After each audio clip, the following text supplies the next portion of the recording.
हरे कृष्ण।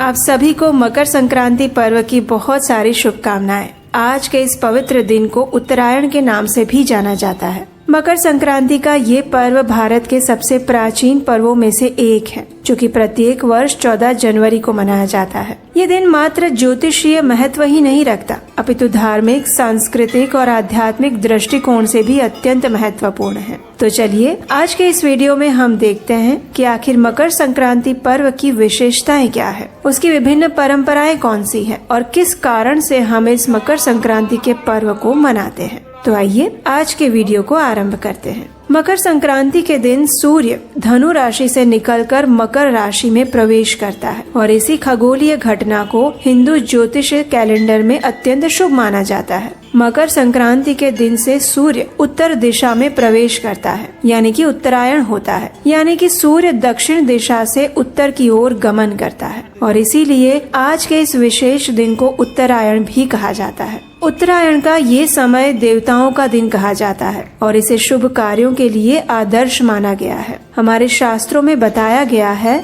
उत्तरायणम पुण्य कालः, यानी कि उत्तरायण का समय हर प्रकार के शुभ कार्यों और साधनाओं के लिए अत्यंत लाभकारी है। इसी दिन से दिन लंबे और रातें छोटी होने लगती हैं। प्रकृति में विशेष परिवर्तन आता है। शीतकालीन ऋतु धीरे धीरे समाप्त होने लगती है और प्रकृति एक नए रंग में खिलने लगती है। इसलिए भी मकर संक्रांति या उत्तरायण का दिन अत्यंत महत्वपूर्ण है। प्राचीन कथाओं के अनुसार अगर देखा जाए तो एक समय महाभारत के आदर्श चरित्र और 12 महाजनों में से एक भीष्म पितामह ने अपनी इच्छा मृत्यु का वरदान इसी मकर संक्रांति के दिन पूर्ण किया था। उन्हें देवताओं द्वारा वरदान प्राप्त था कि वे जब चाहे तभी उनकी मृत्यु हो सकती है। कुरुक्षेत्र के युद्ध में अर्जुन द्वारा घायल हुए भीष्म पितामह अनेकों दिन तक बाणों की शैया पर लेटे रहे, लेकिन उन्होंने अपने शरीर का त्याग नहीं किया। वे सूर्य के उत्तर में प्रवेश करने की प्रतीक्षा कर रहे थे, यानी कि उत्तरायण होने की प्रतीक्षा।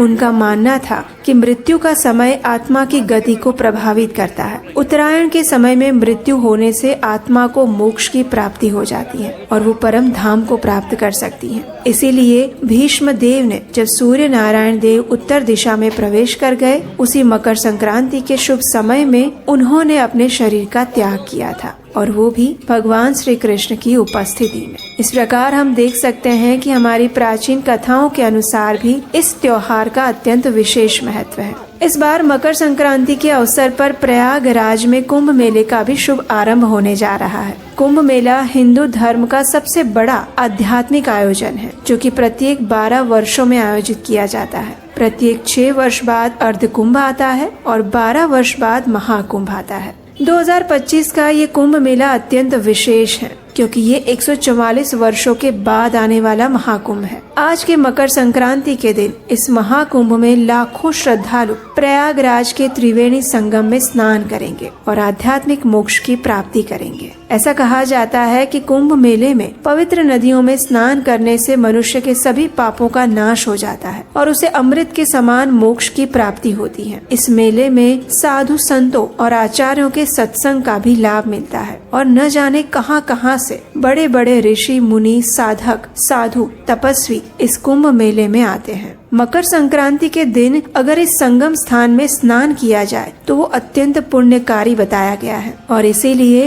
इस कुंभ मेले के साथ साथ मकर संक्रांति का शुभ संयोग मनुष्य के लिए एक सुवर्ण अवसर प्रदान करने वाला है। हमारे भारत देश में मकर संक्रांति का पर्व विभिन्न नामों और विभिन्न परंपराओं के साथ मनाया जाता है। कई स्थानों पर फसल की कटाई के साथ इसका उत्सव मनाया जाता है, जो नई फसल के स्वागत का प्रतीक करती है। विशेषकर उत्तर भारत में ये पर्व नए धान और अनाज की बुनाई कटाई के लिए विशेष बताया गया है, इसलिए उसे लोहड़ी के रूप में भी मनाते हैं। उत्तर भारत में तिल और गुड़ के लड्डू बनाना और बांटना, पतंग उड़ाना और गंगा, यमुना तथा अन्य पवित्र नदियों में स्नान करना विशेष रूप से महत्व बताया गया है। पश्चिम भारत में यानी कि महाराष्ट्र में इस पर्व को मनाने के लिए महिलाएं हल्दी और कुमकुम का आयोजन करती हैं। यहाँ पर ये पर्व तिल गुड़ के रूप में मनाया जाता है। जाता है। तिल गुड़ का आदान प्रदान करके लोग एक दूसरे से कहते हैं, तिल गुलध्या गोड़ गोड़ बोला। दक्षिण भारत में तमिलनाडु में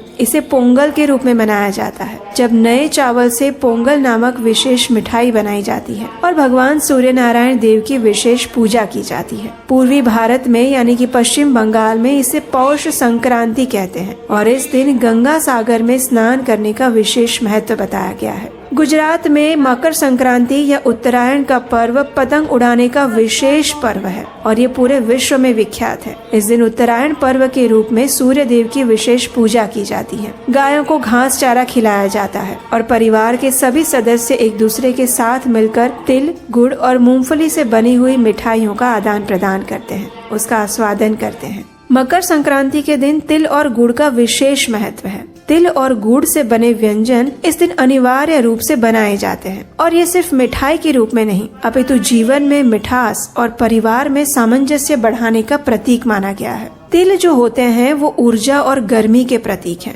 जो कि सर्दियों के मौसम में शरीर को स्वास्थ्य प्रदान करते हैं, और गुड़ मिठास और मित्रता के प्रतीक हैं, जो हमारे शरीर को स्वस्थ बनाते हैं। और इसीलिए हमारे शास्त्रों में कहा गया है, तिलम ददाति लोकेषु यः पुण्यम लभते परम, यानी जो व्यक्ति मकर संक्रांति के दिन तिल का दान करता है उसे अत्यंत पुण्य फल की प्राप्ति होती है। मकर संक्रांति के दिन विशेष रूप से दान और स्नान करने का अत्यंत महत्व बताया गया है। इस दिन किए गए स्नान और दान से आत्मा को शुद्धि प्राप्त होती है और सूर्य नारायण देव की विशेष रूप से पूजा अर्चना की जाती है। ऐसा करने से मनुष्य के सभी पाप कर्मों का नाश हो जाता है। इसी दिन से दिन लंबे होने लगते हैं और रात्रि छोटी होने लगती है और ये समय स्वास्थ्य के लिए भी अत्यंत लाभकारी बताया गया है। मकर संक्रांति के दिन प्रत्येक व्यक्ति को ब्रह्म मुहूर्त में उठ जाना चाहिए। अगर संभव है तो किसी पवित्र नदी जैसे गंगा, यमुना, कावेरी, नर्मदा इत्यादि में स्नान करना चाहिए। अगर पवित्र नदियों में जाकर स्नान नहीं कर सकते तो कम से कम घर में गंगा जल की कुछ बूंदे डालकर स्नान करना चाहिए। तत्पश्चात भगवान की मंगला आरती करके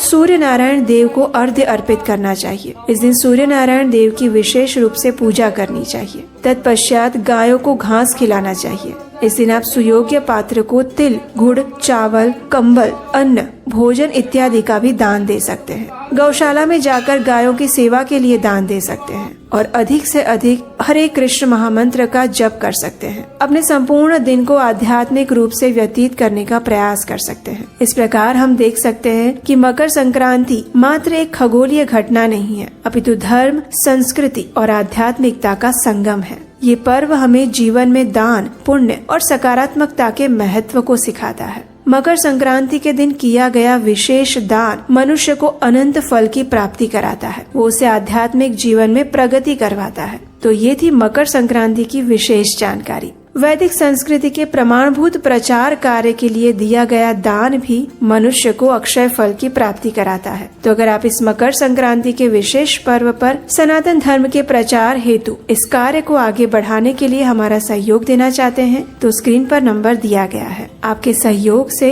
हम अपने वैदिक ज्ञान को प्रमाणभूत रूप में अधिक से अधिक लोगों तक पहुंचाने का प्रयास करेंगे। आज के इस वीडियो को लाइक कीजिए, अपने मित्रों और परिवारजनों को शेयर कीजिए। और आप आज का ये पर्व कैसे मना रहे हैं, आप देश के कौन से हिस्से में हैं, ये हमें नीचे कमेंट बॉक्स में लिखकर जरूर बताइएगा। अगर आपके वहाँ की कोई स्थानिक परंपरा है तो वो भी आप हमारे साथ शेयर कर सकते हैं। हमें आपके कमेंट्स पढ़ना अच्छा लगता है क्योंकि यही एक जरिया है जब हम आपसे जुड़ सकते हैं। तो चलिए इस मकर संक्रांति के दिन हम सूर्य देव की आराधना करते हैं, गंगा मैया का पावन स्मरण करके उनके पवित्र जल में स्नान करते हैं, भगवान श्री कृष्ण की अधिक से अधिक हरे कृष्ण महामंत्र का जप करते हैं और अपने जीवन को आध्यात्मिकता, पवित्रता, शुद्धता और ज्ञान से भर देते हैं।